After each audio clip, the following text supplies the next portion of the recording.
Xbox On. Welcome to Xbox On, a podcast with one host about one console, Xbox. I am said host Jesse DeRosa, and on today's episode, we'll be talking about the latest Xbox news for the week of February 20th, 2025, including Avowed is officially out now. Phil Spencer provides updates on Everwild, Game Pass, and doing multiplatform on a recent episode of XboxEra Podcast. Microsoft officially also announces their first AI model designed to generate video game ideas. All this and more.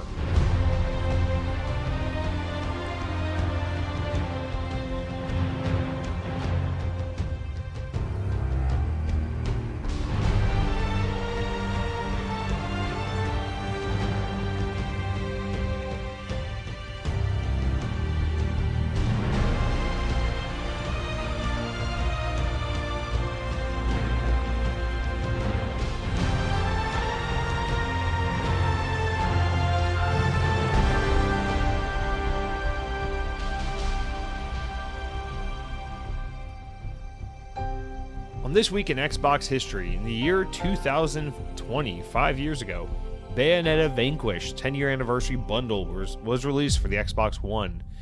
Man, I can't believe that this bundle is already this bundle celebrating the 10-year anniversary of Bayonetta and Vanquish is already 5 years old, which is half the amount of time this bundle is celebrating as far as the anniversary of those games goes. Hi guys, Xbox On Podcast, episode 299. I'll be honest, it's 9 o'clock at night. I'm just now getting home from work and starting recording. So let me just say, if I sound like a lucid motherfucker, it's because I'm like 25 days removed from thinking about the last time I played a video game or did an Xbox. But I am excited to be here because this is my me time. This is the moment where I get to drop all the other stuff in my life and not have to be responsible for anything other than being an absolute moron for an hour with all you folks. Talking about Xbox, talking about Avowed. Thank God Avowed's out. And let's try to make the most of it. Enjoy it. Have a good episode. Starting us off, Parksy writes in and says, I've been using Pocket Podcasts for over 2 years because, like you, I'm not a complete psychopath and like to keep my music and podcasts separate.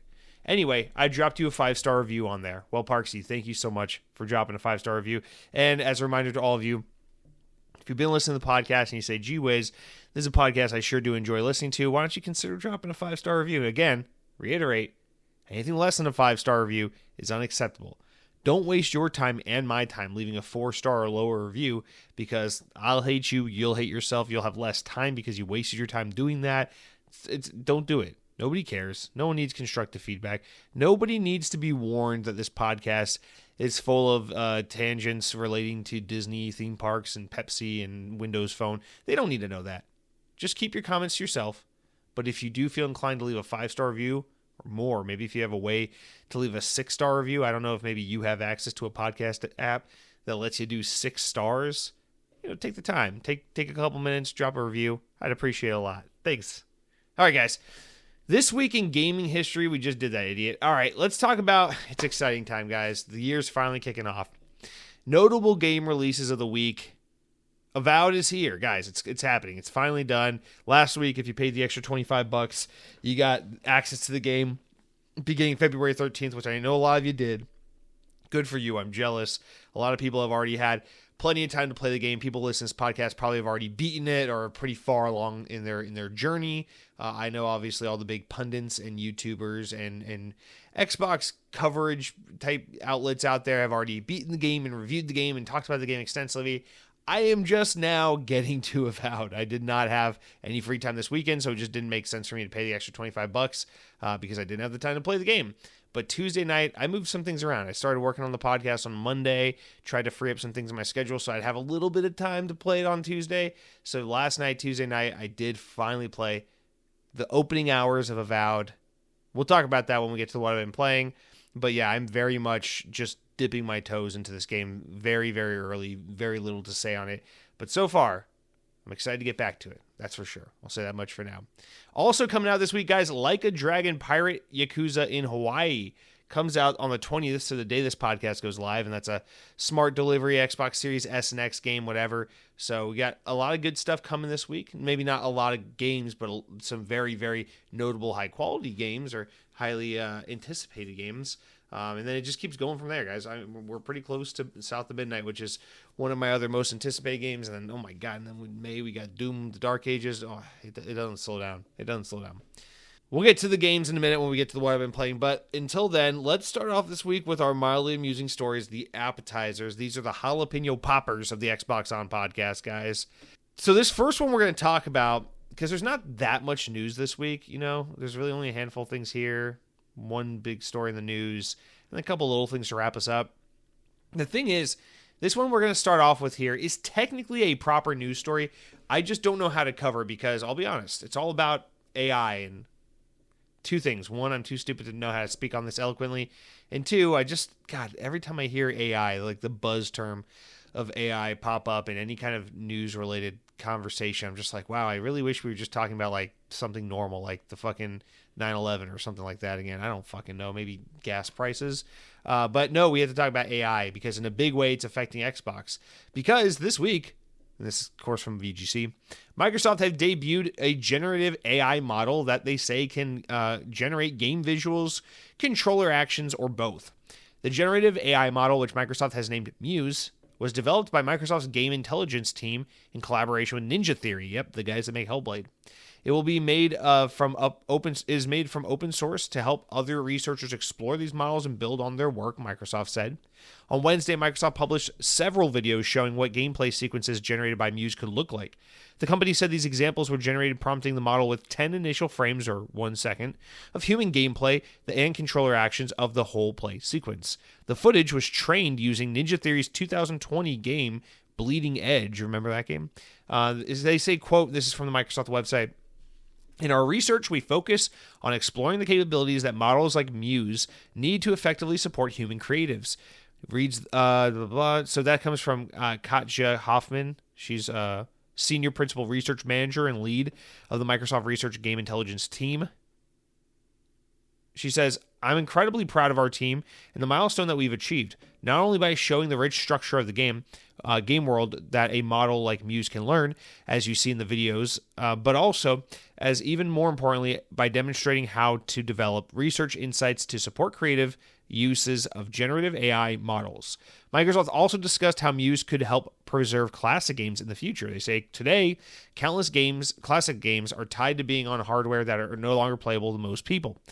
This is from AI corporate VP Fatma Kardar, and they say, thanks to this breakthrough, we are exploring the potential for Muse to take older back catalog games from our studios and optimize them for new devices, or for any device.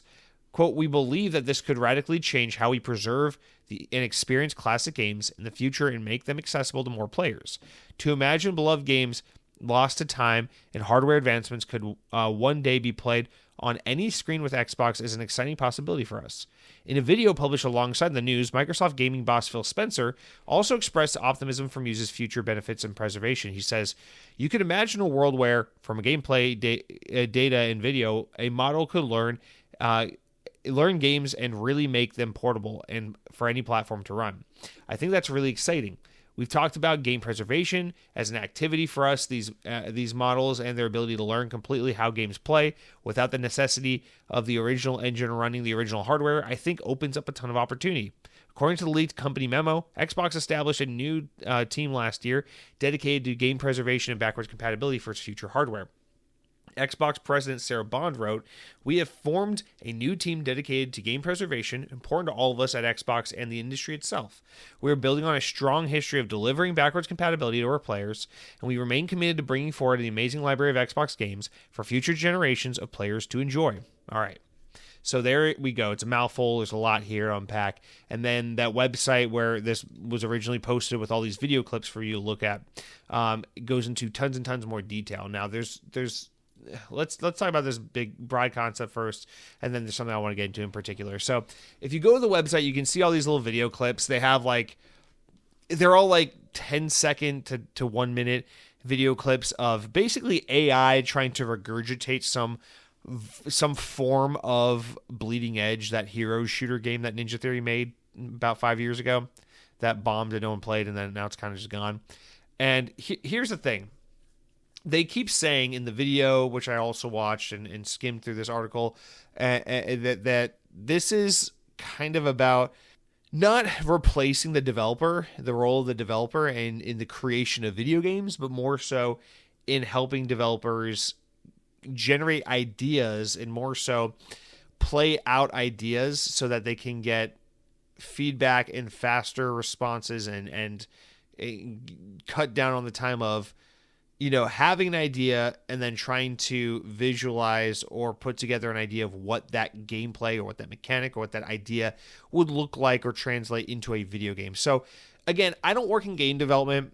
I don't know any of these things. So this is all speculation on my part, but I think it's pretty safe to assume that a large portion of game development from, a cost perspective and from a time sink perspective is just that initial R&D. It's that pre-production phase of, we have these ideas, we have this idea for a mechanic, or we have this idea for a setting, or this idea for a story, or this idea for a style of gameplay we want to do.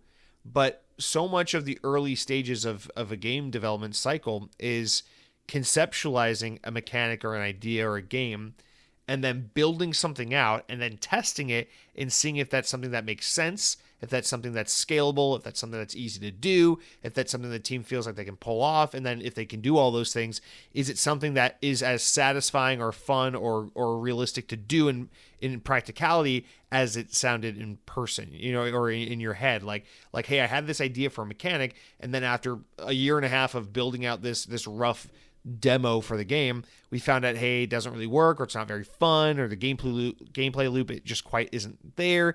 And so the idea of Muse, as they're introducing it here, isn't to say, oh, the next Halo game is going to be made with AI. We're just going to tell an AI model, hey, give Master Chief big boobs and make him grapple hook around a yet another Halo ring, and then, they'll slap a $70 price tag on it and sell to PlayStation users.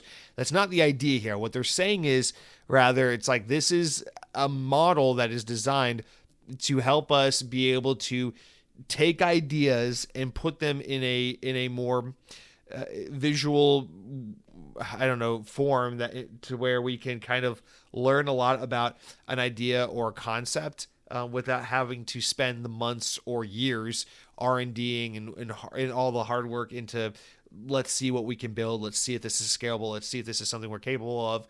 And I guess the idea is to just help expedite the early stages of game development while also keeping the creative juices flowing, while also, I think, mitigating the risk of even further sunk costs, because the problem in the games industry, and you got to understand, we as gamers, we as consumers just see the end product of games are taking too long, games are too expensive, games are this and that, and all the things we complain about, people complain about today with modern gaming. But people who work in an industry and people who fund and greenlight and manage these teams and divisions and companies, they see it from the perspective of, this business is becoming unsustainable. These games are too expensive. They take too long to make.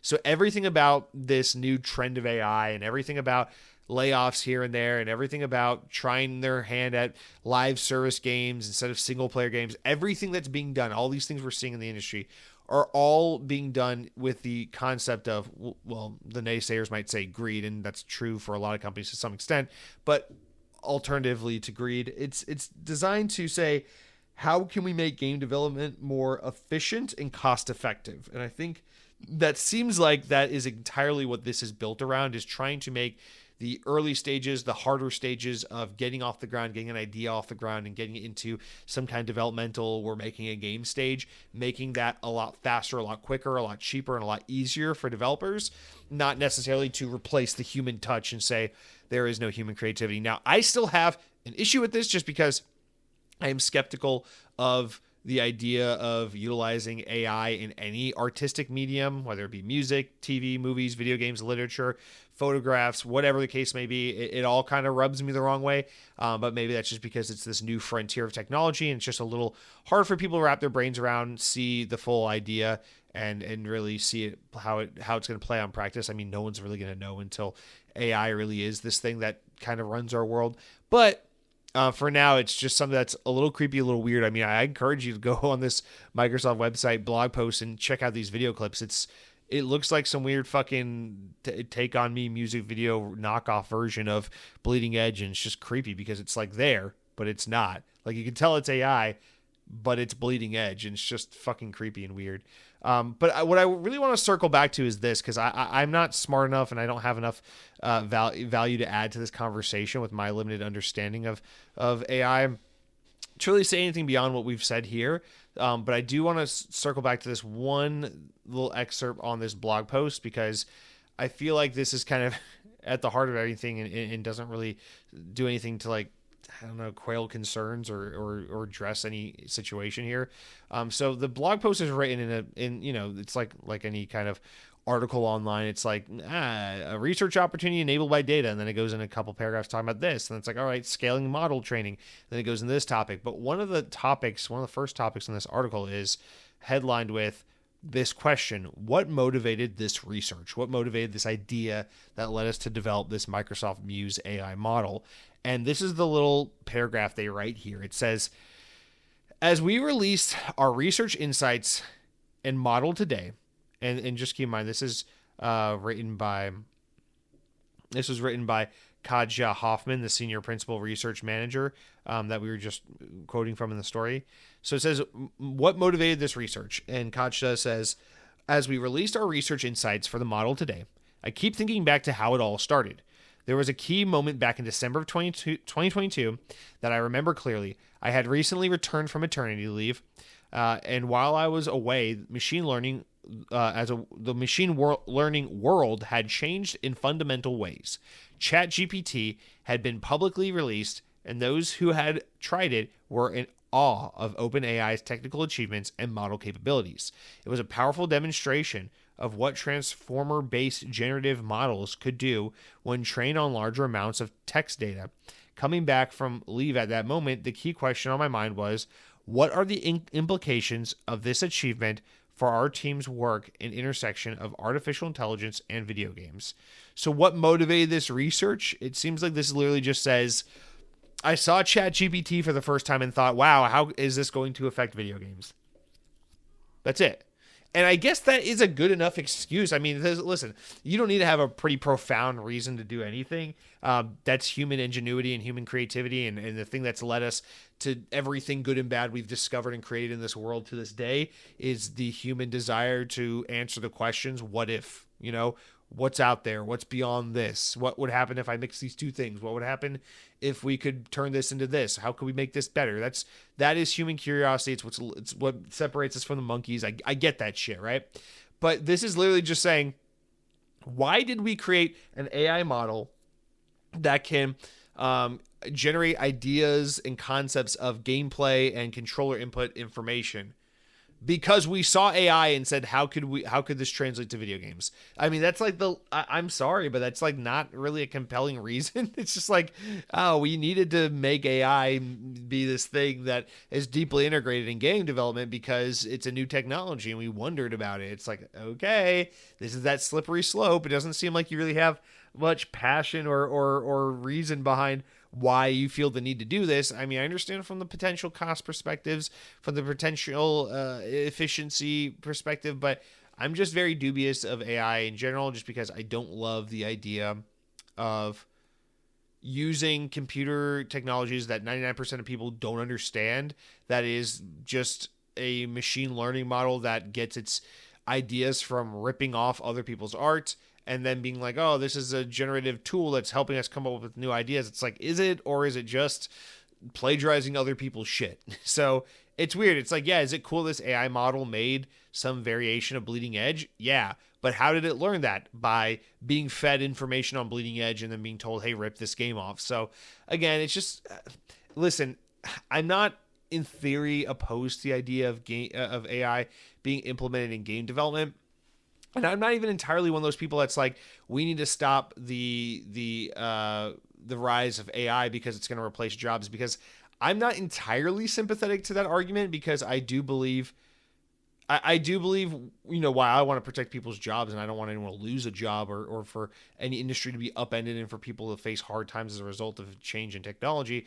I do also think that we shouldn't arbitrarily preserve and protect sectors and segments of jobs and different kinds of industries just for the sake of job security if it is at the cost of progress. So it's like, I think there's a balance of these things. Like, What if we lived in a world where we didn't need people to be cashiers at the grocery store, because being a cashier at a grocery store is a fine job to do when you're in high school or college, or when you've fallen on hard times and you get like a restart in your life, but it's by no means a fruitful, fulfilling job for the majority of people. No disrespect to anyone out there who is a career cashier. It's fine. I was a cashier at Publix when I was in high school, and there's no shame in doing it at any stage in your life. But the point is, it's like, I don't know, I'm kind of not terribly afraid of the idea of fully automating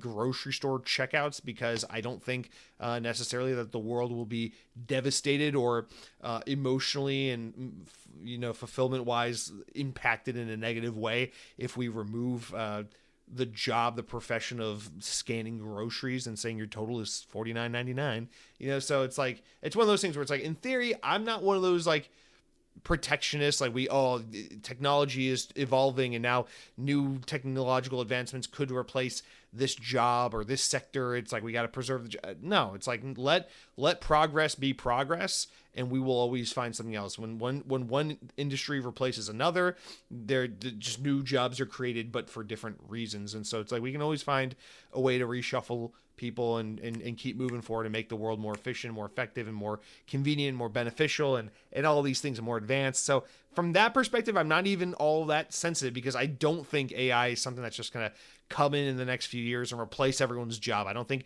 Hideo Kojima is going to be out on the streets in the next 5 years because ChatGPT can make a better Metal Gear Solid game than that motherfucker. I'm not really of that mindset.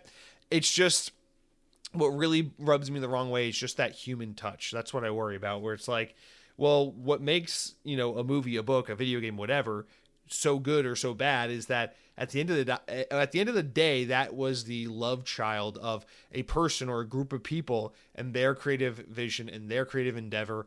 And when you leave that job up to technology or up to a learning model that's just regurgitating and copying and pasting other things, it's like, there's no more human touch left to that thing. And that's a little soulless, and that's a little cold, and that's a little like, it's a little sad. It's a little sad. It's like the difference between dating an imperfect human girl and dating a perfect video game program, anime, online waifu chatbot. It's like, okay, maybe you can have like a nice, fulfilling conversation and build a weird human connection with that online learning module, but that's not a human. You know that, right? You do know that, right? I know we got some Overwatch fans listening to this podcast. You guys do know that those aren't like real humans, right? Okay, just checking. I don't know. I just don't have anything else to add to this. It's just, I'm always weary about AI, but I'm also always curious about it and interested in it, because I do like the idea of like, hey, we're humans, let's explore new technologies and try to move forward with new shit. But at the same time, I'm also constantly exhausted by the conversation around AI, because I feel like, much like how I have nothing meaningful to say, and I have clearly no grasp on anything from a technological standpoint and an educated standpoint, I feel like the majority of people who talk about this shit don't, and it's just this constant like circle jerk of like, AI is TikTok, and TikTok is fucking the Chinese government stealing your children's brains and turning them trans. It's like, what are we even talking about at this point? Anyway, so that's that. Technically a huge news story, definitely something to continue to keep a focus on. It seems like Xbox is very interested, and we know because Xbox have been talking about AI for a while now. This is no surprise that they've been working on something like this, and I'm sure we'll continue to see them do more and more of it. It sounds like they want to use AI to try and make it easier to take older games and bring them to other platforms. But again, it's like, can an AI module make Voodoo Vince or fucking, I don't know, like make fucking Fable 1 just this game that's easily accessible and available on PlayStation 5? It's a weird thought. And it's like, isn't it going to be some weird half-assed AI version of the game and not the real game itself? And it's just a whole thing. It opens up a whole new can of worms. I understand it can make things easier. I understand it can make things more efficient, which is always great. But let's make sure we're not sacrificing, I don't know, the actual artistic integrity of a product by pushing so much for cost savings and convenience. So anyway, sorry to all the cashiers out there. Let's move on because there's some other things to talk about. Let's talk about Grand Theft Auto 6, everyone's favorite topic. Rockstar have reportedly met with top Roblox and Fortnite creators about potentially building custom game experiences in Grand Theft Auto 6. That's according to a new report from Digiday, who cites 3 industry insiders with knowledge of meetings. It's claimed that Rockstar is planning to allow creators to modify GTA 6's game environment and assets to bring their own intellectual property into the sandbox. Creators in other user-generated game platforms such as Fortnite, Roblox can generate revenue by receiving a portion of their virtual item sales. Notably, a 2023 Rockstar acquired CFX.re, the group behind some of the GTA 5 and Red Dead Redemption 2's most popular modding tools. So it sounds like Grand Theft Auto 6 is going to have some like kind of user-made storefront game thing. Listen, sometimes I've played with Roblox quite a bit. I've dabbled in it. I actually kind of like Roblox. Roblox is one of those Fortnite type, like, not for my generation games that I fuck around with. I'm like, no, I see why the younger generation's into this. It's cool. It's interesting. It's cool. But I'll dick around in like Minecraft or Fortnite or particularly Roblox and look at all the user-made content, especially in Roblox, and just like, what the fuck is this? It starts off innocent enough. You know, you go into a Roblox world and it's like, oh, look, someone made like a little New York City type environment in Roblox, and you can run around and you can hop in a car and you can go into that building and it looks almost like a bank or restaurant. How cute. Someone made a little like Lego Play City land in Roblox. And then you'll try something else and it's like, wait, what the fuck? And you boot it up and it's like fucking Dead or Alive Extreme Beach Volleyball remastered in Roblox, and the models are like even more stunning looking than they were on the Xbox 360, and you see the fucking anime jiggly boobs and stuff. You're like, wait, what the fuck? This is Roblox? So it's crazy out there.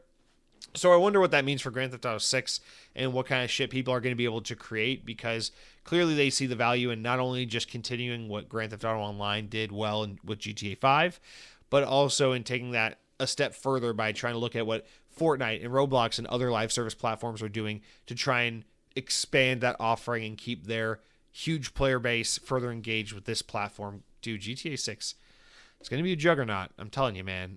And what's the precursor to all this shit when you look back at, you know, GTA 6 and what they're doing here and Roblox and Fortnite and all this shit? You know what it goes back to? It goes back to Halo Forge. Thank you, Bungie.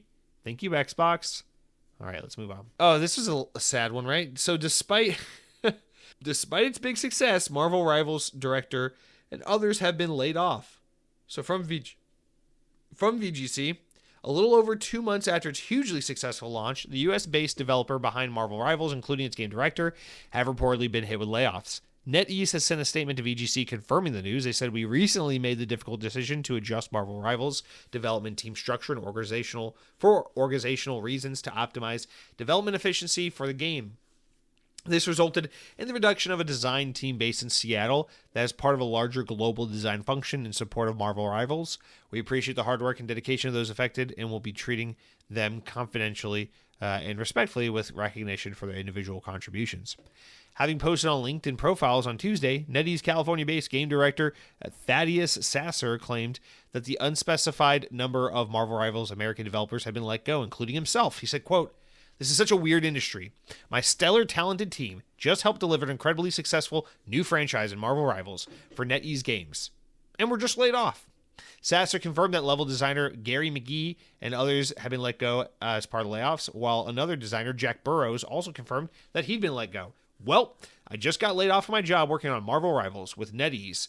It was an enormous pleasure to work with my American coworkers who joined me in this sad calling. Just couldn't dodge the big boots, I guess, no matter how big of a success the gig was." Yeah, I mean, this one's just devastating. Listen, I understand it's like maybe these guys played a role in this game that is no longer needed now that the game has been launched, and now you need a team that's going to support the game with post-launch content and server maintenance and all the other things. And regardless of the reasoning, this game is like the biggest game out right now. It's one of the hottest games making fuck you money. Here's the thing. Obviously, the generic thing is it's just sad that people are losing their jobs. But here's the bigger thing. The message that needs to be sent, needs to be received to these corporations. You cannot send the message to people that if you join game development, the career of game development, and you work at a team and you put out a game and you put your best foot forward, but the things don't pan out and the game is kind of underwhelming and doesn't sell as well as it needs to, and the engagement isn't there and the money's made just don't come together, you're at serious risk of losing your job, being laid off, having the studio shut down, whatever the case may be, right? And then also be told, but conversely, if you make a game and it's a roaring success and everyone loves it and it's the hottest game out and millions of people are playing it and people are going to the movie theater to watch the new Captain America movie just so they can get the fucking red Hulk skin in your video game that you made, we just want to let you know you're still probably going to get laid off. We're still going to probably tell your fucking kids daddy lost his job because mommy's a lying, cheating whore and you're a failure as a kid and now everyone's getting divorced and it's all your fault. It's like, well, what the hell kind of message does that send to the developers? Like, why would anyone want to go into game development and work for your shitty company if this is the kind of way you treat the people who are giving their all to you right now? When times are tough, sorry, go fuck yourself. When times are good, sorry, go fuck yourself. Okay, well, just, maybe I'm just a little too safe with my career choices, but I wouldn't want to go work in an industry, especially for a team that does that kind of shit, even if it means, missing out on the opportunity to work on a fucking Marvel video game. I mean, this is just disgusting and slimy and I don't know, it's just fucking gross, man. What else is there to say? This is why more and more people are just going to go for indie games. This is going to be the thing going forward. People are going to want to make games, but they're going to want to do it on their own terms and through their own channels, because no one wants to fucking work for a corporation that's just going to throw their ass on the street regardless of what they do right and wrong. It makes no sense. This is the most confusing set of signals to send out to telegraph to your people. So congratulations, NetEase. You can go fucking kill yourself, as if you didn't already suck enough dick. All right. Last one here. This one's pretty sad as well. I'm not trying to be a downer. This is just, I want, as always, whenever something like this happens, I just want to pay my respects, because at the end of the day, unlike AI, unlike gross companies like NetEase, the reason we're all here, the reason we love Xbox, the reason we love video games, the reason we come together each week to camaraderie and have fun. Is that how you say it? Camaraderie? But the reason why we come together and we do this stuff is because we all have a shared love of video games, and that would not be possible without the people who dedicate their lives to creating these video games and creating these experiences for us. So I want to just pay my respects and give a shout out to Victor Antonov, the influential artist whose credits include Half-Life 2 and Dishonored, has sadly passed away, according to his former colleagues. Originally born in Bulgaria, Antonov moved to Paris when he was 17. His first video game credit was in 1997 as a map painter on Redneck Rampage. He joined Valve in the early 2000s, serving as art director on Half-Life 2. Following his time at Valve, Antonov joined Arcane, this is where it gets really Xbox related, as a visual director of the original Dishonored and the game's DLC. He then served as additional art director on Wolfenstein: The New Order. Following this, he remained on Bethesda Game Studios, working on as a consultant on Fallout 4, Dishonored 2, Doom, and Prey. So, yeah, I mean, obviously someone who's had a great contribution not only to the games industry at large, but to the Xbox ecosystem, especially now these are all part of the Xbox family with Bethesda and ZeniMax and everything. So just, as always, a thank you for everything you contributed, and rest in peace. It's always a very sad thing to hear, and, your heart just naturally goes out to the family and friends who are affected by that loss. So, all right, guys, that is going to do it for all of our opening news stories. So your jalapeno poppers are done. You popped your last jalapeno in your stupid fucking popper. You popped your popper into your popper. That was really eloquently said. All right, guys, we're going to get to the main news. But before we do that, Avowed just fucking came out. So I want to talk to you about what I've been playing. But before I can tell you about what I've been playing, I've got to tell you about, and I mean gots to tell you about what it is I've been eating. Nothing too fancy, but I do want to just give a shout out to one of my favorite places on earth. It's been shouted out on this podcast before, and it will be shouted out, no doubt, time and time again as the years go by. But I want to give a huge heart-shaped Valentine's version of a shout out and a thank you and a recognition to the small local Sam's Club shopping center owned by the Walmart Corporation. Shout out to Sam's Club, right? Because last Friday was Valentine's Day, and I was very stressed out and busy on Valentine's Day because I was just having a week at work. I was just having a very crazy week. I had a big thing going on Saturday, and it ate up all my Friday trying to get prepared for it. And it was good. It was fine. It was fun. Sometimes work's fun like that. You got a big project and it's keeping you nice and distracted and busy. And then I thought to myself, oh my God, it's Valentine's Day. I don't want to be the worst boyfriend ever and not have Valentine's Day for my loved one. So what did I do? I stopped by this Sam's Club that's just a mile or two away from my job. And on the way home, I stopped by Sam's Club and I said, I've got to pick up some flowers and some steak. But in my mind, I thought, wow, I'm going to be the trillionth piece of shit man who didn't buy flowers until Valentine's Day. And it's going to be a madhouse. Sam's Club is going to be crazy packed. It's going to be, the shelves are going to be out of everything. I'll be lucky if I can buy peanuts and baby oil. It will be so busy at Sam's Club. That's what I thought it would be like. But to my surprise, I got to that Sam's Club.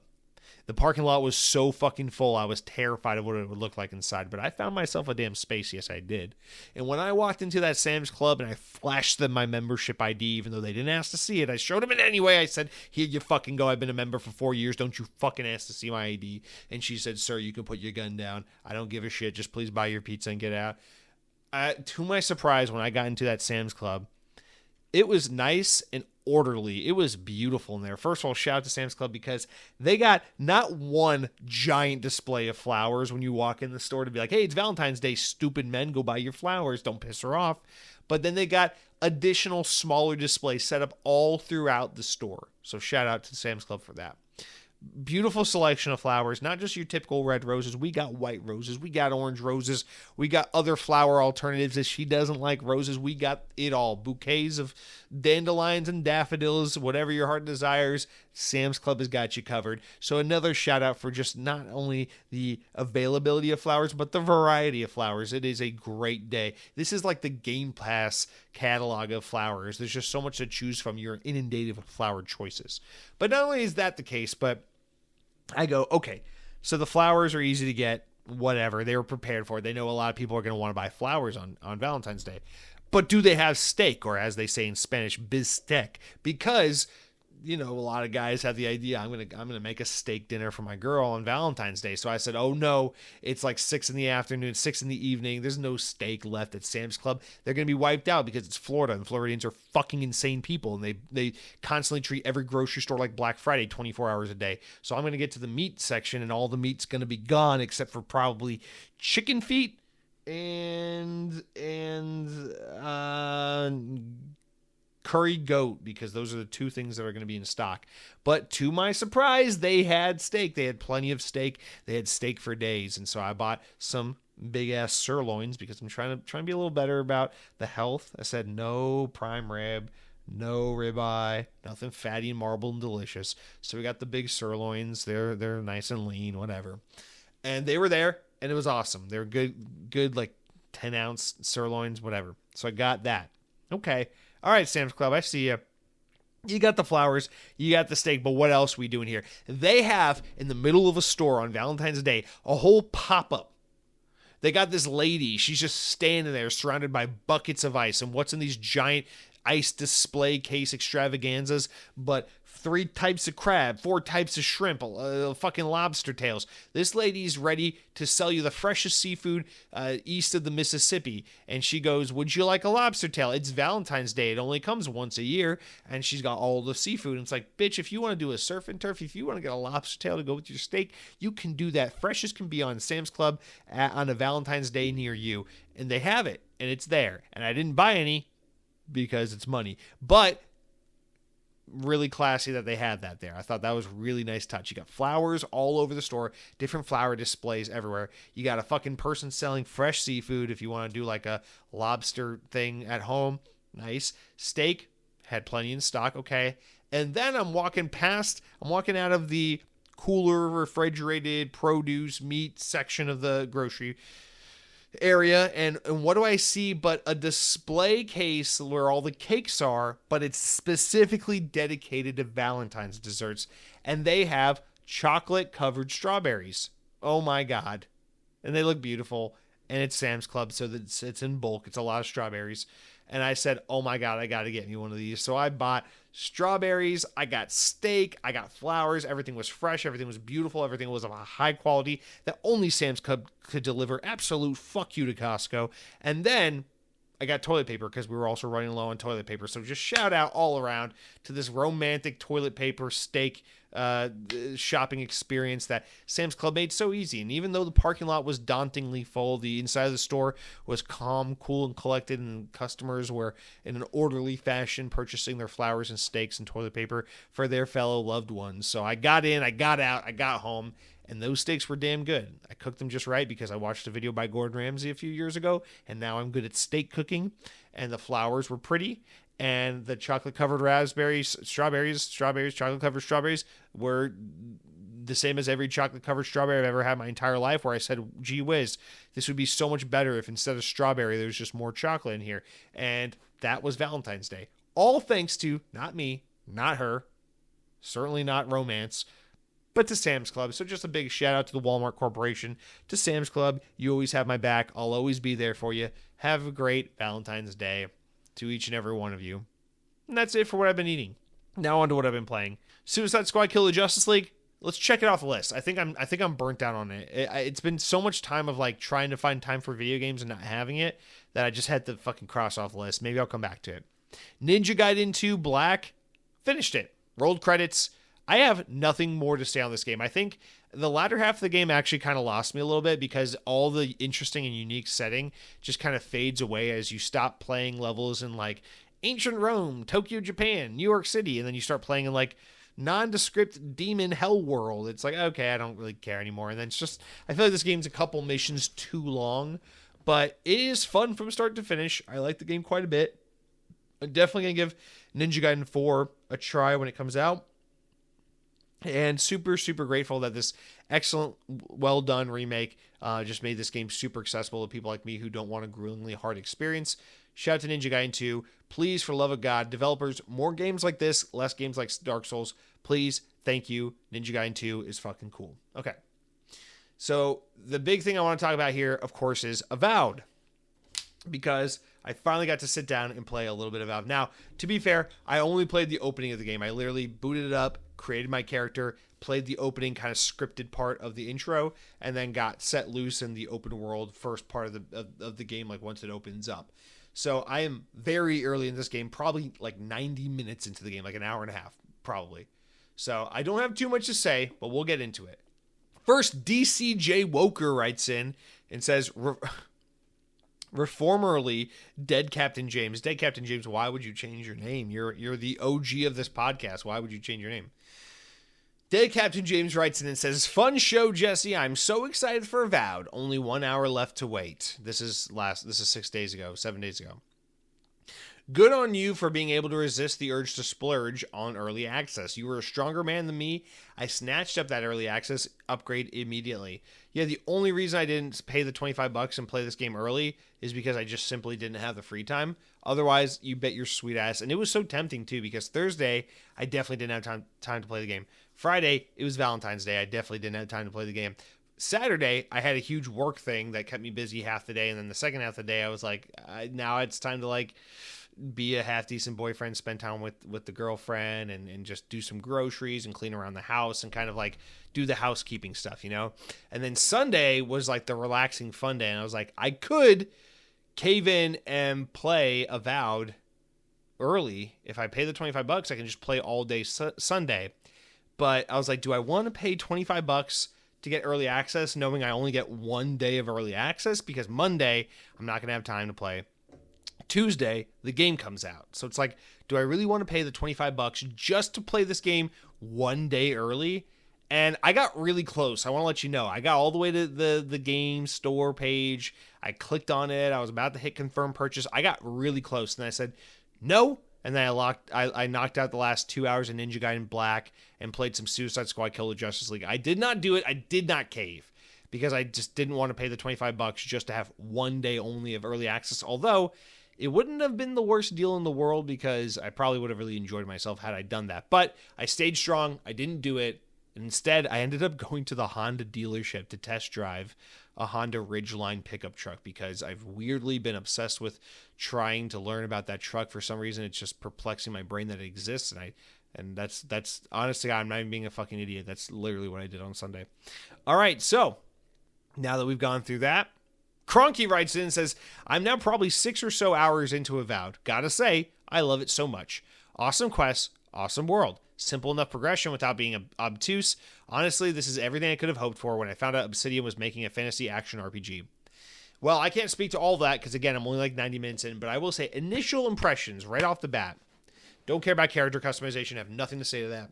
But, or actually, I noticed that you can choose your pronouns in this game, so that makes it immediately a piece of shit game. I just want to say, the combat is dumb, the questing is dumb, the world building is dumb. Because you can choose he, she, or they as your pronouns, this game is immediately woke garbage, and that is incredibly productive conversation to have, based on my irrational obsession with hating on this tiny microscopic percentage of the population that identifies as trans and just having to rain on their parade instead of give a shit about anything that matters. It just makes me so upset. It makes me so mad that Obsidian would have put that in their game.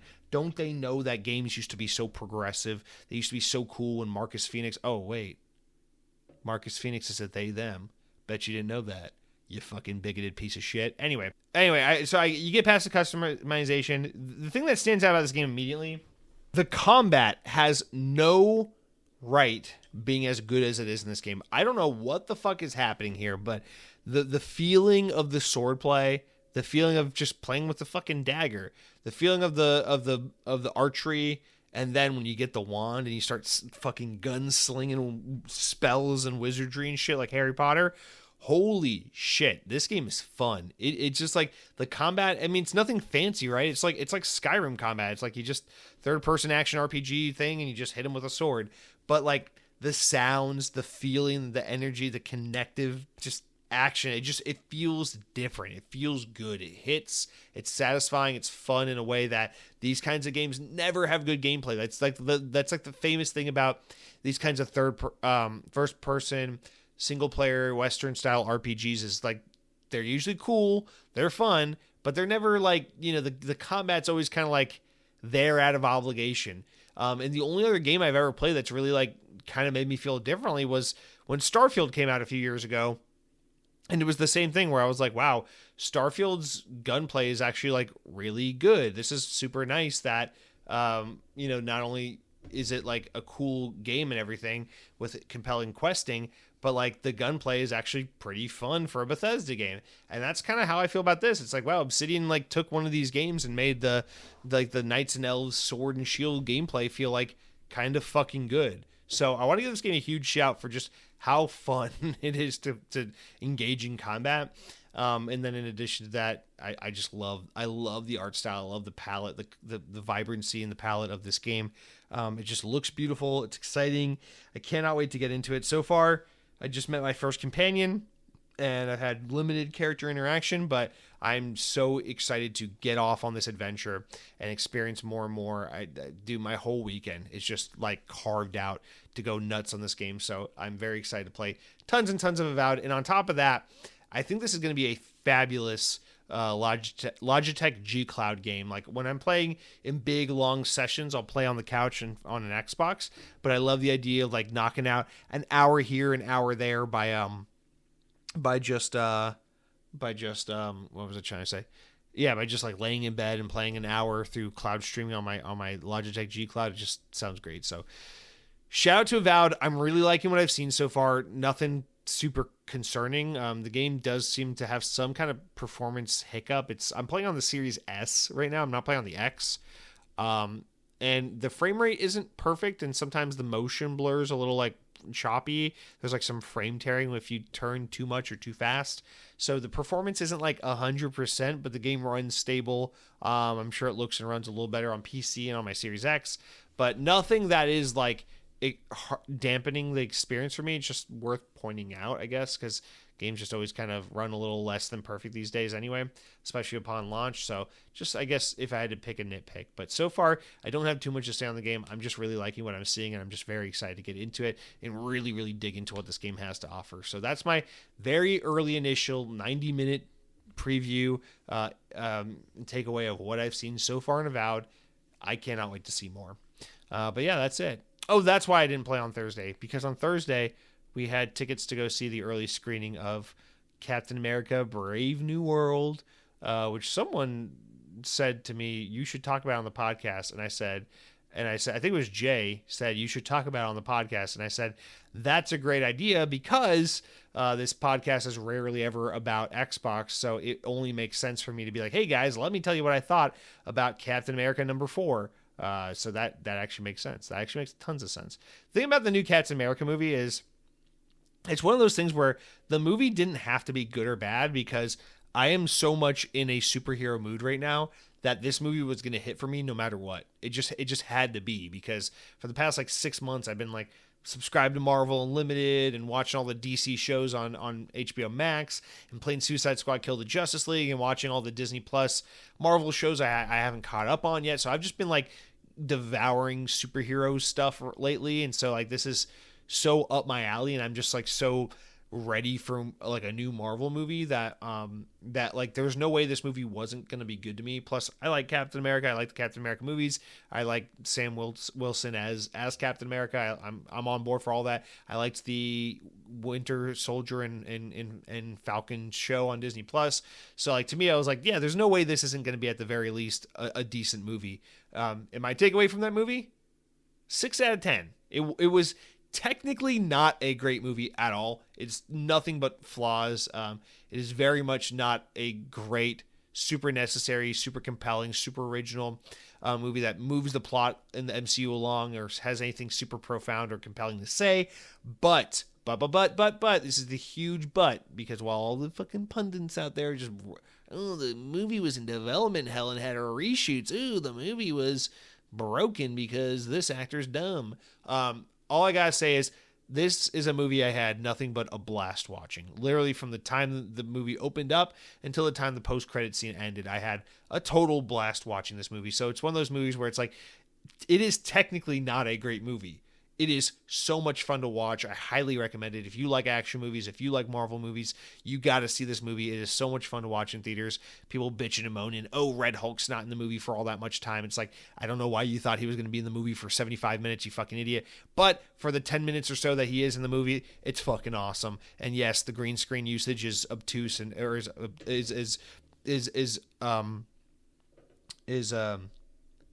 is offensively bad. It's not even remotely covered up there at the end. But despite the movie's many flaws, it's a very, very fun watch.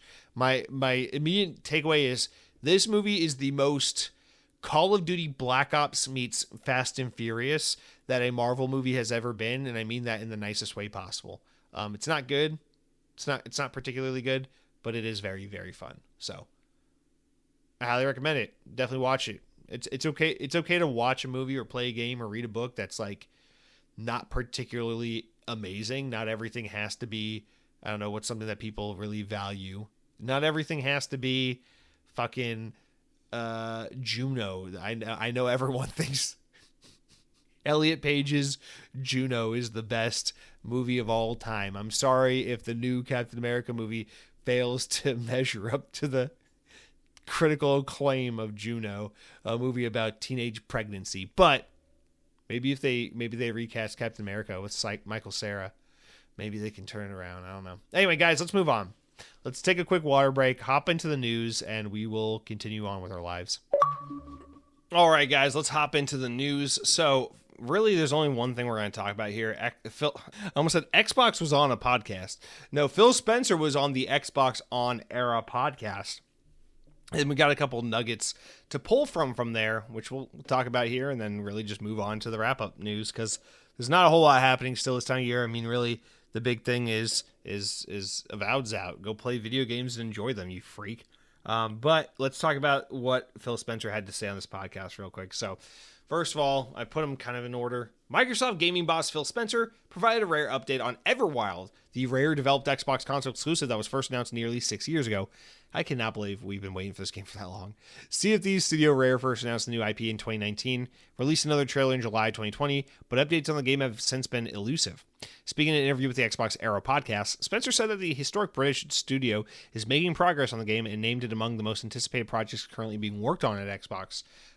When asked to name in-game development that he's most looking forward to, Spencer said, "I'll go back to what I said earlier. Yeah, State of Decay is just one of the franchises I love from back on the original one, so that stays on the board. I don't think the work that Double Fine is doing...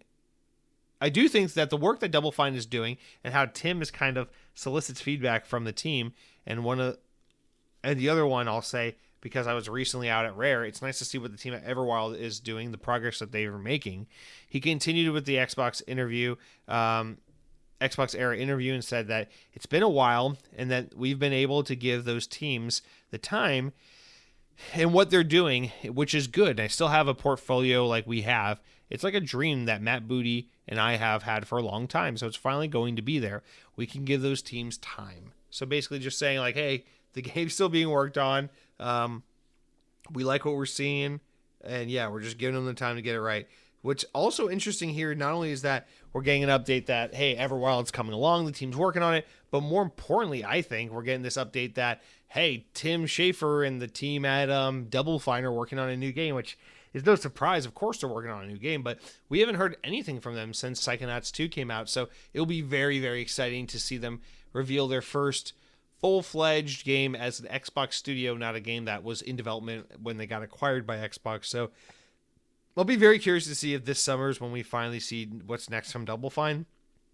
And hopefully we get a good look in a release date for Everwild as well. It's time. And State of Decay 3, honestly, all three of those games, it's time. It's time to see all three of them and get a date or two out of it. So let's fucking go, man.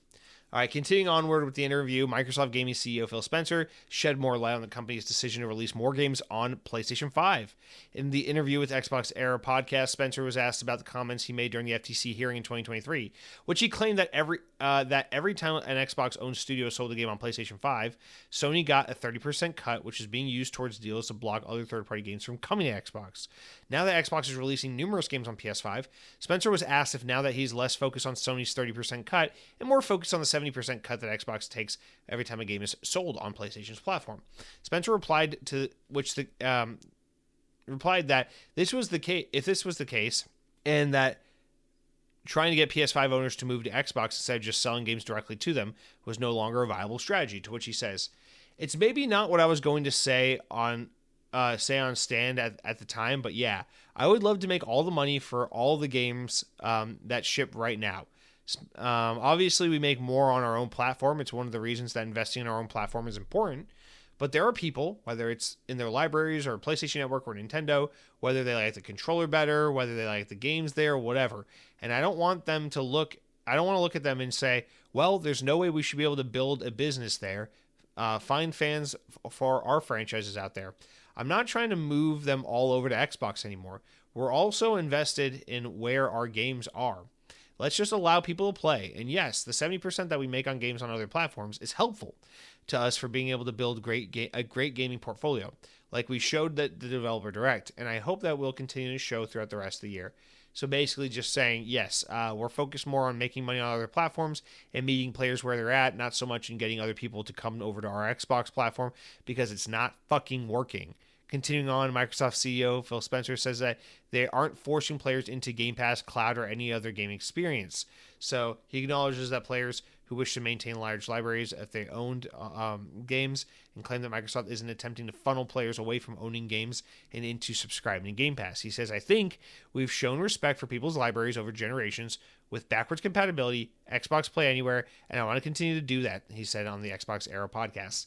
"You can buy every game that's on Game Pass. We're not trying to funnel everybody into that business model. Play the games where you want to play the games. We obviously have to run a good business, so we'll have our pricing, and that's everything that we do. But I wanted to make as many options as possible for the games and where they are. This is the part that drives me fucking crazy. Is Phil Spencer finally says the thing that Microsoft should have been using as a marketing strategy for like 2 years now, but instead of using this as a marketing strategy, Xbox just goes, everything you own is an Xbox. That fucking Texas Instrument calculator on your desk at school, that's an Xbox. Instead of being nice, Xbox should be running ads that say what Phil's about to say here, so let me get into it. One of Game Pass's biggest selling points comes from in the wake of Microsoft publishing its biggest titles on PlayStation 5. For example, the upcoming Doom the Dark Ages will be released on Xbox and PlayStation. On PlayStation, it will cost $70. However, on Xbox and PC, players can get the game on Game Pass for $15 per month. Quote, it's why we're embracing Windows and embracing cloud, and that has allowed us to grow. One of our fastest growing regions right now is in Asia, and it is not because we're selling more consoles there, but because cloud and PC, and we're finding more users there year over year than in any other place. The fastest kind of platform is cloud. That's the kind of thing that's growing the fastest over the year, and we want players like what players like you were talking about, like the radio hosts. We were never going to catch the person with the console. So let's find a way that it works. It's better for Indiana Jones. It's better for Xbox. So he's just saying it makes more sense for us to try and meet people on the platforms they play on in the markets where they are, as opposed to being like, please come to Xbox, please come to Xbox, please come to Xbox. But literally, all they had to do is run the ad. Just say, hey, here's Doom the Dark Ages. Buy it for $70 if you're fucking retarded on PlayStation 5. Or subscribe to Game Pass on PC or Xbox and get it for $15-20 a month. Bye. Have a great day. You're an idiot. You know? But instead they're just like, oh, PlayStation's great. This is an Xbox. It's like, come on, dude. How much better do you have to make it sound to be an Xbox or to be a PlayStation player and not an Xbox player? And I just swear to God, it's like all Xbox is ever trying to do is make it compelling to not be an Xbox player, feels like. But anyway, so those were his takes. I feel like there's really nothing super spicy coming out of this interview because it's Phil Spencer just kind of saying things that have either already been said before or reiterating points that's like, like the quiet part out loud, just kind of saying the thing that's like, yeah, we know. So yeah, I mean, I think again, this plays into the whole thing that I do not think Phil Spencer and his team are in control anymore. I think that after the Activision deal, I think after the whole, like, we own Call of Duty now, it became very apparent that investors were like, hey, Microsoft, what the fuck's going on with Xbox? And now Satya Nadella is like, hey, we're a software company. You better put all that software on every fucking platform because we need to make some money, right? And I just think that Phil Spencer is kind of just rolling with the situation because he's not in control anymore. And you can just kind of see it, like, in these interviews and stuff. The dude lost a ton of weight. He just seems a lot more, like, jovial and, like the stress has been lifted off his shoulders to some extent, where he's just a little more like, yeah, I don't have control over the situation. Whatever's happening is just what's happening. I'm just the messenger at this point. Whatever. Don't fucking yell at me. It's just kind of like, yeah, games are coming to PlayStation 5. We just want to meet players where they're at. In the old days, it would have been like, we're going to be the best platform ever. Our strategy is about getting great games on Xbox so that people know Xbox is the best place to play games on the most powerful console ever made. And nowadays, he's just like, yeah, the fucking game's on PlayStation. Enjoy it, you asshole. Yeah, we are working on some other games, you stupid piece of shit. And it's just like, you watch him in these interviews, it's like, good for you, Phil Spencer. You look like you've really needed to take a load off. Boy, I hope you're getting like your full 8 hours every night because God knows you need it. So, good. So this is good. I appreciate that. Then that's the other thing is Phil has just seemed a lot more direct, straightforward, and specific with his communication, whereas before it used to be a lot more ambiguous all the time. I think it just is what it is. Like, Xbox is not saying directly, they're not coming out and being like, here's what our new strategy is to put everything on PlayStation, but they're just doing it and people are asking about it and they're like, yeah, whatever, yeah, that's what we're doing, whatever, fuck you. And it's just kind of how it's been for the past year, and it's just going to continue on and on. But that's really it, guys. Phil Spencer did the interview. Go listen to the XboxEra Podcast if you want the whole thing. But let's wrap up with some important enough news stories, important enough to make the podcast, but not important enough to warrant their own discussions. Ubisoft has announced that Rainbow Six Siege will be getting a major update. It's called Rainbow Six Siege X, and it will coincide with the game's 10-year anniversary. It will be streamed on March 13th at 1 p.m. Eastern Time, so the event will take place on the game's Twitch channel to talk about all the evolutions and changes coming to the game. Next up, Stalker 2 developer GSC Game World has released a major patch for the game featuring more than 17 1,700 fixes and improvements.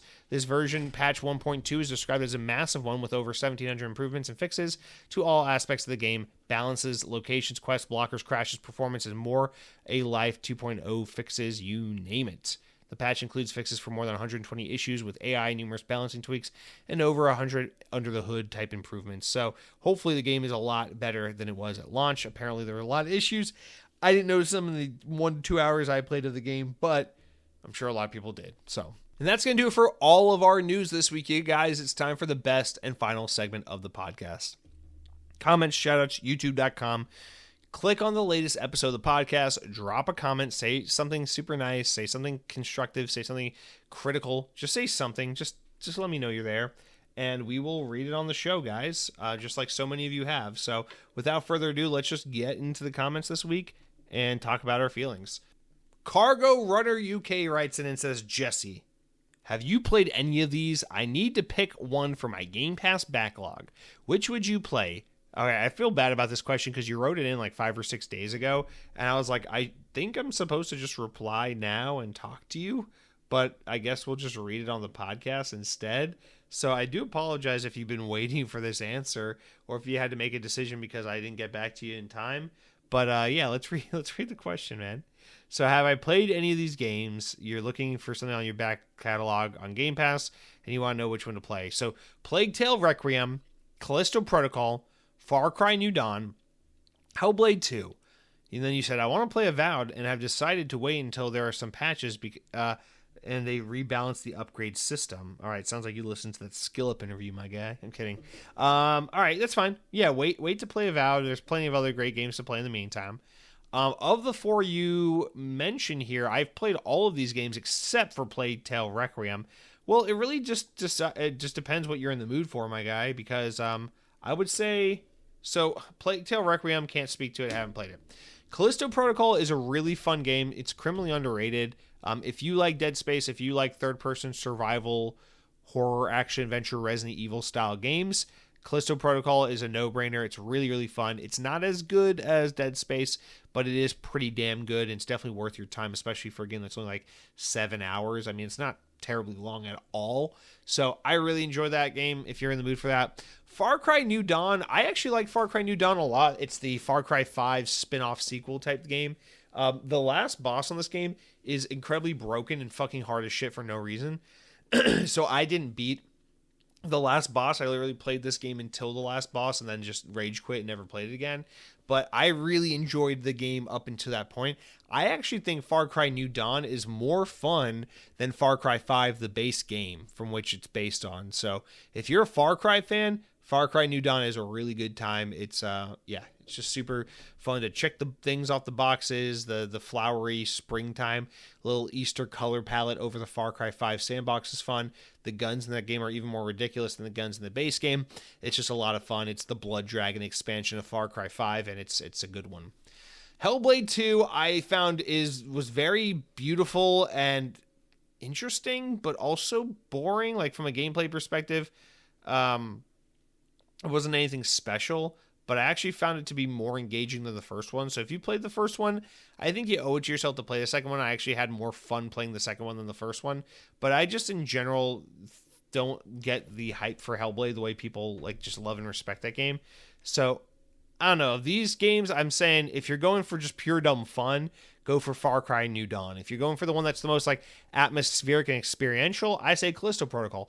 If you're going for the one that is the most like beautiful and groundbreaking with like visuals and technology, go for Hellblade 2. And then if you go for Plague Tale Requiem, good for you. I just haven't played the game, so I'm not going to speak to it. So that is my recommendation, Cargo Runner UK. You have a wonderful day, you beautiful bastard. And Parksy comes back and says, Jesse, yo, you MFer, you motherfucker. I just tagged you in a tweet and noticed that you've not posted on Twitter in almost 3 months. Yeah, 3 months. Wow. I haven't had Twitter on my phone in months, and I haven't really been using Twitter regularly. It's been like over a year, I think, at this point. I really bounced out of Twitter altogether. I'll be honest, man, it's not like an Elon thing or anything like that. Although I do think Twitter got worse when Elon Musk bought it. It's not anything like that. I left Twitter because Twitter is just the absolute worst place on the internet I've ever been to. It is just the worst. I used to be really addicted to Twitter. Twitter was definitely my social media of choice for a long time, especially when I was like super hardcore into like the Disney fan community.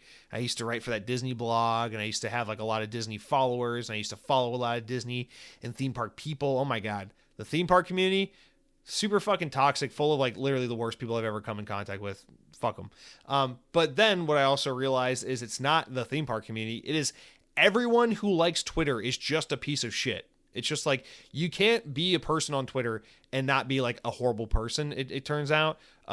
Because yeah, Twitter's just, I don't know. It's a bad platform, man. Everyone is so attention starved on that platform. Like, no one says anything meaningful or thought provoking.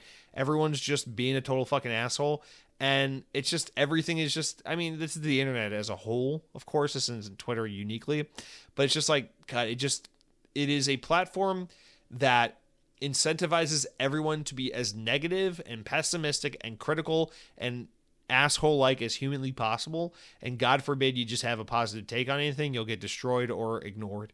And it's just like, you know what? I don't need this in my life whatsoever. So I it's kind of like going from smoking cigarettes to like vaping or something.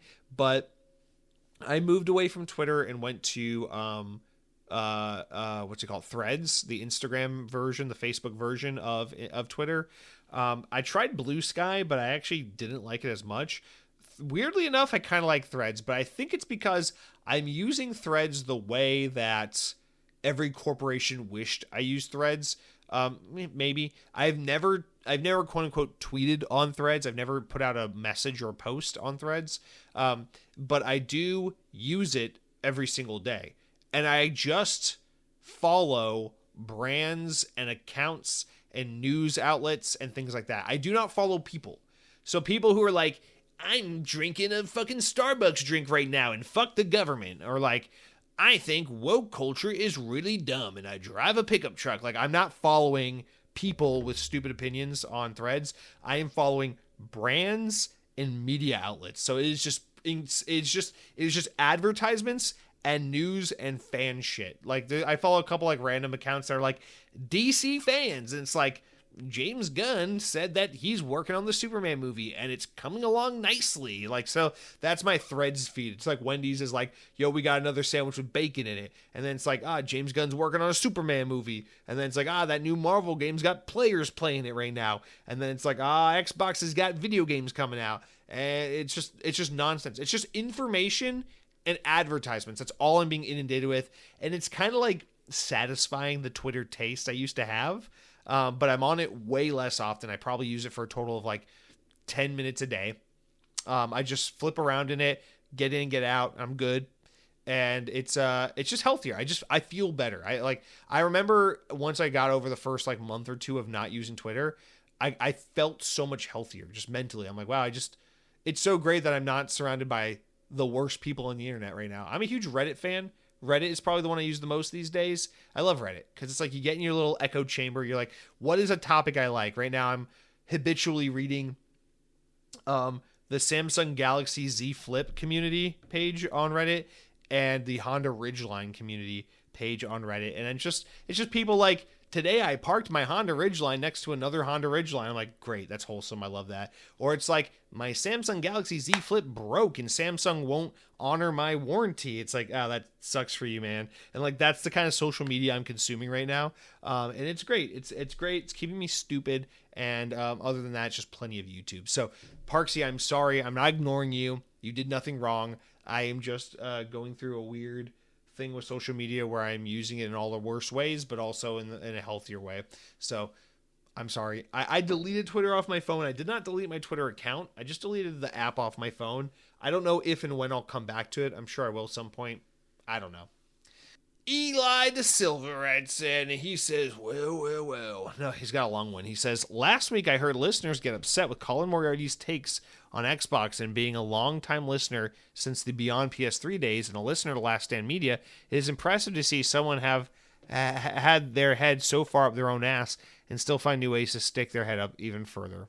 I don't know how we've gotten to this point where like the audience is writing in about a different podcast all the time, but it's because I mentioned that I like Colin Moriarty and his podcast quite a bit. Anyway, let's read on. He says, He's almost fanatic believe that Naughty Dog and the let's read it. We're talking about Colin Moriarty, the PlayStation podcast host, which has nothing to do with our Xbox podcast. So his almost fanatic belief that Naughty Dog, I'm sorry, Eli. Got to proofread these a little bit sometimes though, because I'm like, wait, what? Sometimes I'm reading like an idiot, and sometimes these are written with like just a little bit of a need for proofreading. His almost fanatic belief that Naughty Dog is an infallible studio. The Last of Us Part 2 is a masterpiece, and whoever doesn't like it are wrong and dumb just as well. It's a choice. Can't wait to see how Intergalactic pans out. Not the game, but the gamer community reaction overall. Neil Druckmann doesn't do this to himself any favors, so let's see how that goes. Anyway, Colin's most recent upload, Xbox's Icarus Moment, it's a video he did on his YouTube page, how Microsoft became third party, is probably a video you'd agree with, Jesse, with a lot of Colin's thoughts on Activision Blizzard King deal and the Xbox community's reaction and response to it being similar to yours. Yeah, I mean, I agree with a lot of what he says in that video. I actually did watch it. He said, I don't hate Colin Moriarty. Far from it. I like Last Stand Media and have respected him for a long time. But it all just came off as another video to keep pushing the narrative of Xbox is super dead. No more exclusives. Dead guy's console. Game Pass dead or die. All failure. All will act when in actuality, it is all still ongoing. We want to know if Game Pass is a failure until... we will not know if Game Pass is a failure until after the generation around 2030. If the rumors reports are true about a threshold of a certain number of millions of Game Pass subscribers isn't achieved. And love it or hate it, Xbox is selling their games on PlayStation. It gives them more money hand over fist, with Xbox Studio titles being top sellers. With Switch 2 coming soon and promises of COD being on a device that's even more sales and money that goes back to Microsoft to invest in Xbox and Game Pass and confirm new hardware. So no, Xbox isn't going to stop making consoles either. I guess it's just getting tiring hearing every week, having so many videos saying Xbox is dead, no exclusives, it's over, we won, they're super dead, y'all. And it's just not the case. I just wonder how long people are going to keep pushing this narrative to be real. No skin off my bones. Way too many cool games on Game Pass to care. Anyway, sorry for the long read, but it was something that was on my mind. Have a good one, Jesse. No, Eli, I appreciate you writing in, and this is a pretty well made point. And I'm totally sympathetic to this, because I feel like I'm kind of in between things, because I do think my opinions lie a lot more in line with what someone like a Colin Moriarty thinks about the future of Xbox, but I don't take it to the same end conclusion. I feel like when it comes to what is happening, I see very much from his point of view, and I agree with very much what he's seeing and what he says from that perspective, but I think he carries it out to a more dramatic conclusion than I do, and that's where I would differ from him, and that's where maybe I would agree with someone like you a little more. Here's the thing, and I know we said it on this podcast before, and also just as a side note, The Last of Us Part 2 is incredibly overrated, but also incredibly just a toxic, miserable fucking game, because it is just a okay sequel to a game that's pretty damn great. And everyone who has an opinion on that game is just gross, because the internet is fucking awful. But I agree. Naughty Dog is a weird studio because they are so important for what they've contributed to gaming, but I also don't personally love any of their games, because I feel like their games are like really good, but also like not great games. They're just great experiences. But anyway, that's a whole different story.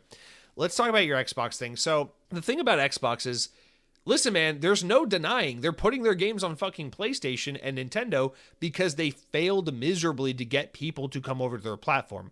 And then in an effort to get people to their platform, they bought a bunch of third-party studios that cost them a lot of money.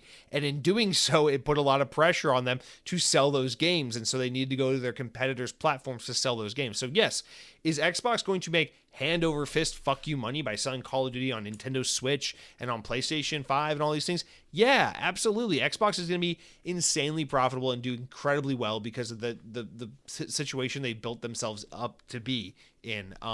So from that perspective, Xbox is super healthy and things are going to go great for Xbox. The problem is, the longer they do this, the less people have any reason to buy an Xbox. The fewer people buy an Xbox, the fewer people who will buy games on the Xbox Marketplace. The fewer people who buy games on the Xbox Marketplace, the fewer third-party teams that will make games for Xbox.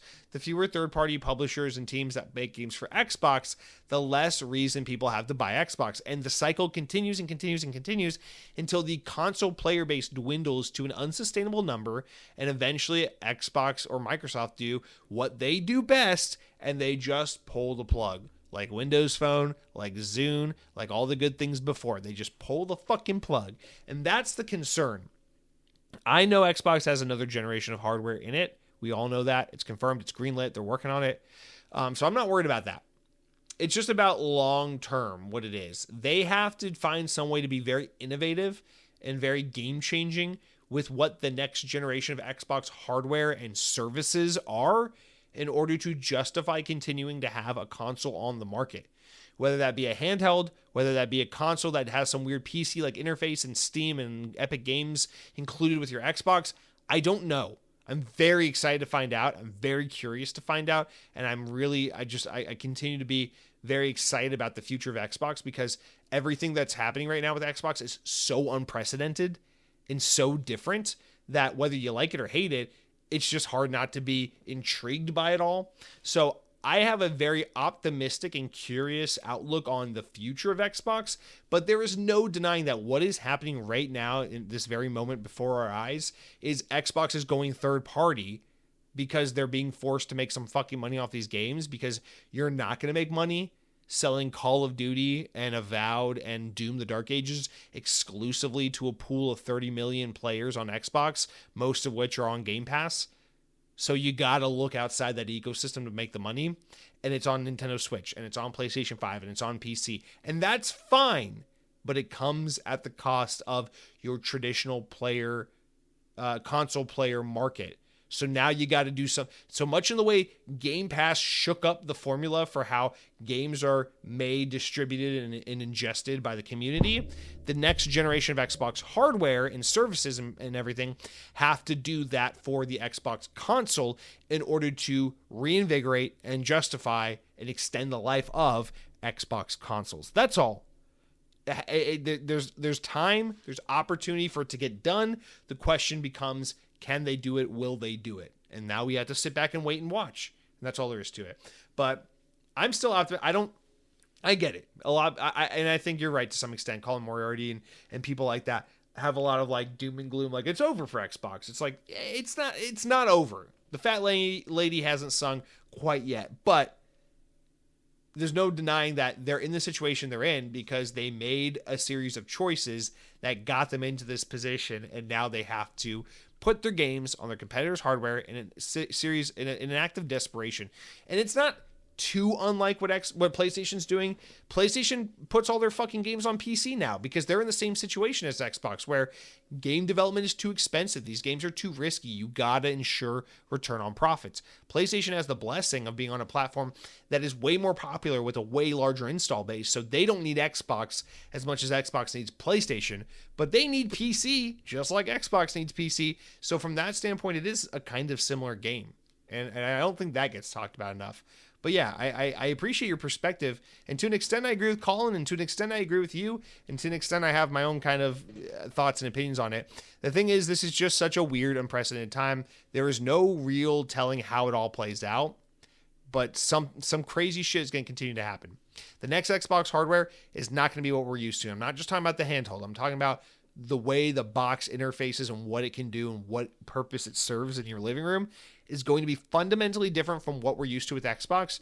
And I embrace and welcome that, man. I want the next generation of Xbox consoles to do like what the Xbox 360 did. The Xbox 360 said, hey, now your controller's wireless. Now your console's always online. Now you boot up to a dashboard, not a video game. And you can go through menus and you can go on a storefront. You can download movies and TV and you can do all these different features because your Xbox is not a video game machine. It is a content machine. And I want to see the next generation of Xbox have some revolutionary evolution like that, where it's like, this is your Steam machine, this is your Xbox, this is your Epic Game Store machine, this is your PC in your living room, this is your Xbox that does it all, this is your one-stop shop for all things video games. I want to see that device come to fruition because that would be different and revolutionary and cool in a world where the traditional model just isn't working for Xbox. I want to see how they're going to change things because things are changing. Modern players don't really care about Xbox versus PlayStation. They just care about Fortnite. So How are we going to create a platform that is engaging for people to stop and say, this is a good place for me to make my bed when it comes to my gaming activity? And that's Xbox's next objective. All right, guys. Thank you for writing in, Eli. Have a great week. And Mr. Ghost Jackson is going to follow us up and say, that's so cute, no homo, how your family members support this podcast. You are blessed, but I got a question. Is it like this with video games as well? Like, do you all game share with your family as an adult? Ghost Jackson, thank you for writing in. No disrespect to you, but you don't got to preface with the no homo thing. I've always fought for this. I feel like I'm a very sensitive man. I'm a very listen, I grew up in a family with 5 sisters, and I'm a mama's boy. So like, I've always been very like a feminine kind of guy. From the perspective of like, I don't understand why it's like, why can't a guy say like, oh, that's cute, or oh, that's pretty, oh, that's sweet. You know, like these are terms that are arbitrarily feminized. It's like, no. A real man wouldn't let the women have the terms sweet and cute. We take them all. We're men.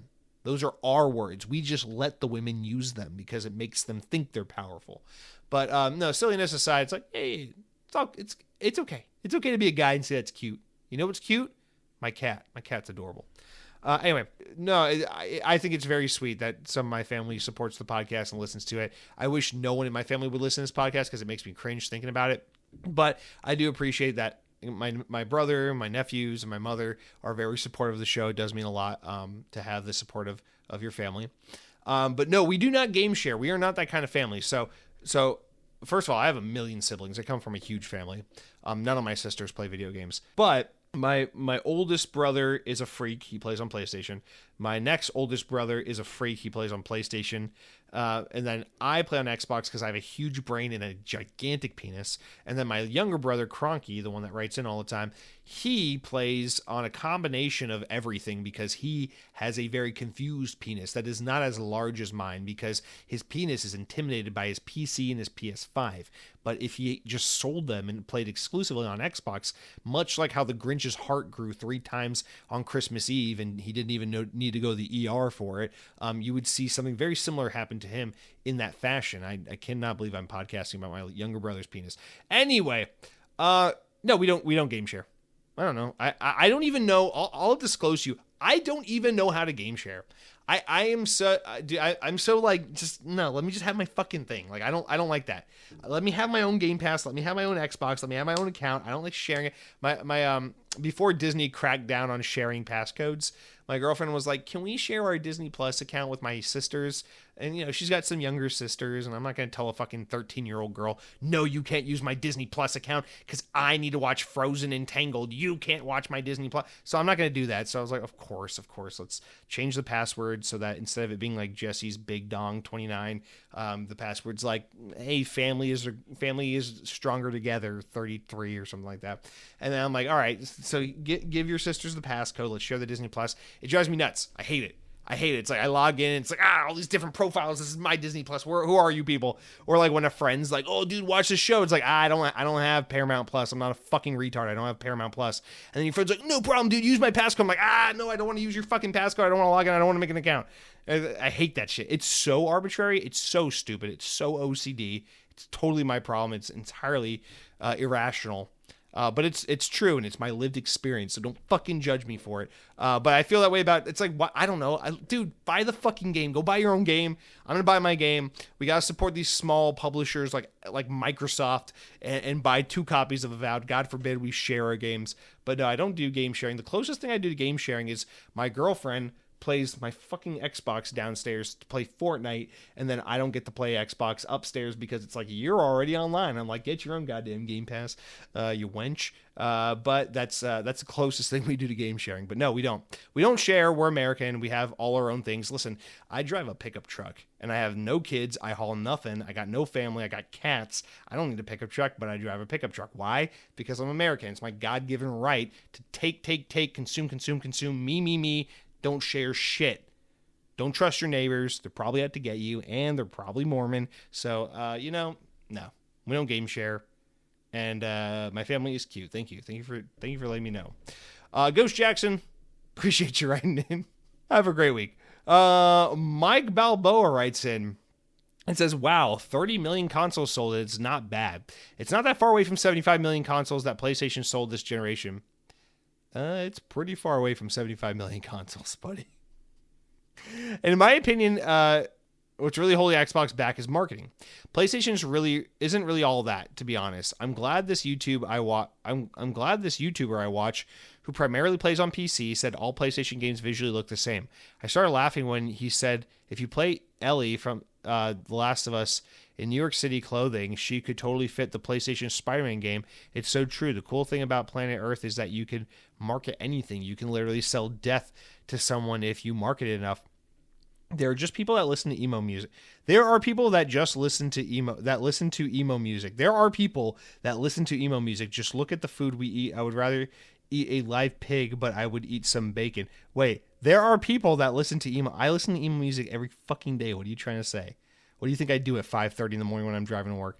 I would like to eat some bacon. I truly feel like you can market anything. There are disabled people on TikTok getting money, making millions. Xbox just needs a new marketing team because PlayStation isn't actually technically advanced compared to Xbox. There are disabled people on TikTok. Are you making fun of Gen Z, or are you talking about disabled people making money? Disabled people are free to make money. I don't understand what the fuck is happening. You said they just got to make Xbox sexy like Brad Pitt. All right, now we can finally agree. That's what made the Xbox 360 so popular. There was a coolness and sexiness to it. Like, you need to have it. If we look at Xbox's position now and how it appeals to regular Joes or gamers in general, it's like Luis Guzman or John C. Reilly of gaming. It's notable in the market, but it's not getting laid or hit on by women. I'm only sleeping with I'm not with him for his looks. I'm with him for his personality, ass women, aka us Xbox users. All right, that was a very silly comment, Mr. Mike Balboa, but I do understand your point and what you're trying to say here.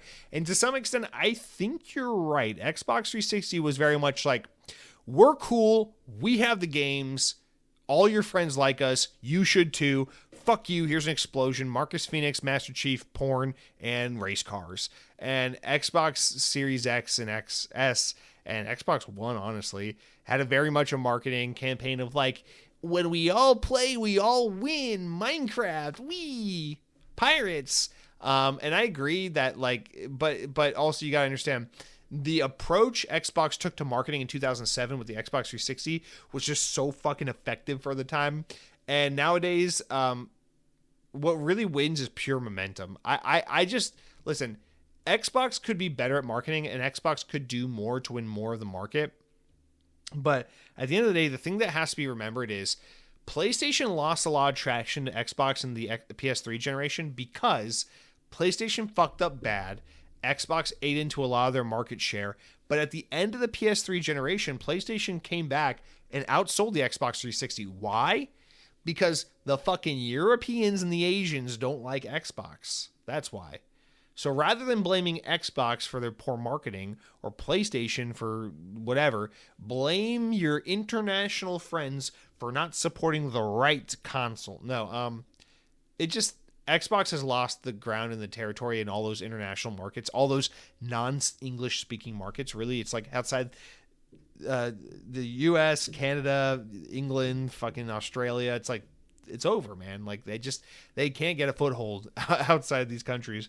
And I think it's just too little too late. PlayStation just has, I've said it before, I'll say it again, PlayStation just has that inertia, that momentum, that Apple-like quality to it now, where it's like, yeah, is the product better than the competition? No. Is the product really good and people have been on it for a long time, they're really satisfied, they have no reason to leave? Yes.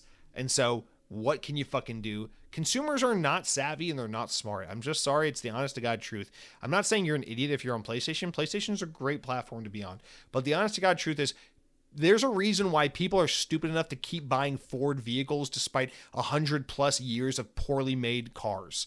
Because people just like the thing they know and they're comfortable with and that's familiar to them, and they will keep doing it again and again and again. It's why the dumb dodo bird will keep burning its fucking mouth on the pizza pockets when it's too hot after being microwaved, because people don't learn. They just repeat stupid actions again and again and again.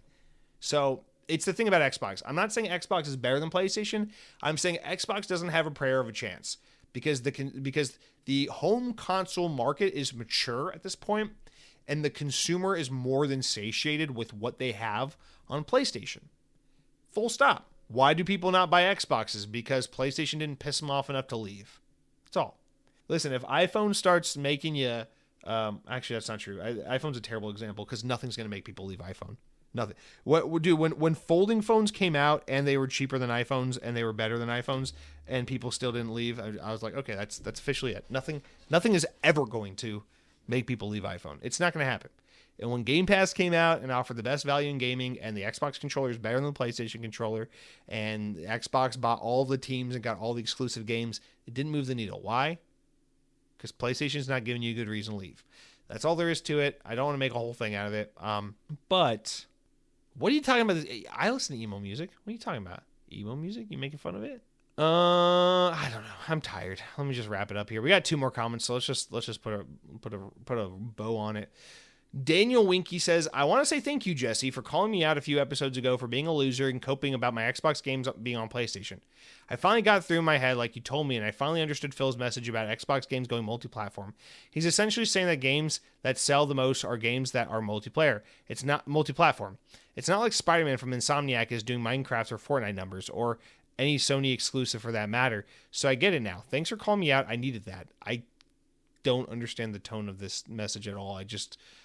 I'm predisposed to assume you're being sarcastic, but Daniel Winky, thanks for writing in. Have a good week. What's the trick? What am I missing? All right, last question of the week. Anthony Jerry writes in. He says, in my humble opinion, I think next Xbox should be a higher price. This way, they won't sell the next generation hardware at a loss. Since everyone will probably switch over to PlayStation next generation, it should make sense for them. For example, if the next generation of Xbox is, say, $2,000 and doesn't sell well, then at least the console is not sold at a loss. People want to play Xbox games despite PlayStation being on the definitive platform. Will still have a chance to play their Xbox games on other PC, on things other than PC. If they take the iPhone route of releasing hardware with minor improvements, but are able to do so, they may still stay afloat. I think it can work out in Microsoft's favor. Well, you got to keep in mind, I do think the next Xbox is going to be more boutique and expensive, but the thing to keep in mind is, more than anything, it's about selling enough hardware to justify keeping the marketplace open. You need the Xbox marketplace to be a vibrant place that sells games. You need people to buy an Xbox so they can get on the Xbox store and buy video games on the Xbox storefront, where Microsoft either makes 100% of the money because it's a Microsoft-owned game, or they make 30% of the money because it's a third-party game that Xbox gets a cut of because you're buying that game on their storefront. That is how Xbox makes their money, and that is what they care about. So that is all it's about. So if the console base shrinks enough to where it no longer becomes viable to keep that marketplace open, that is the point at which we need to close down the Xbox hardware initiative and get rid of the console altogether. That's what it's all about. I just want to be clear about that. But yeah, I agree. I think the next Xbox is going to be a little more boutique and a little more expensive, for sure. That's what I've been saying, and I am in agreement with you. So that's going to do it for our podcast. You guys, thank you all for listening. I'm going to wrap this thing up, but until next week, I hope you are all well. Stay safe, be good, enjoy Avowed, pay respects to your local Sam's Club if you got one. And until next week, power your dreams.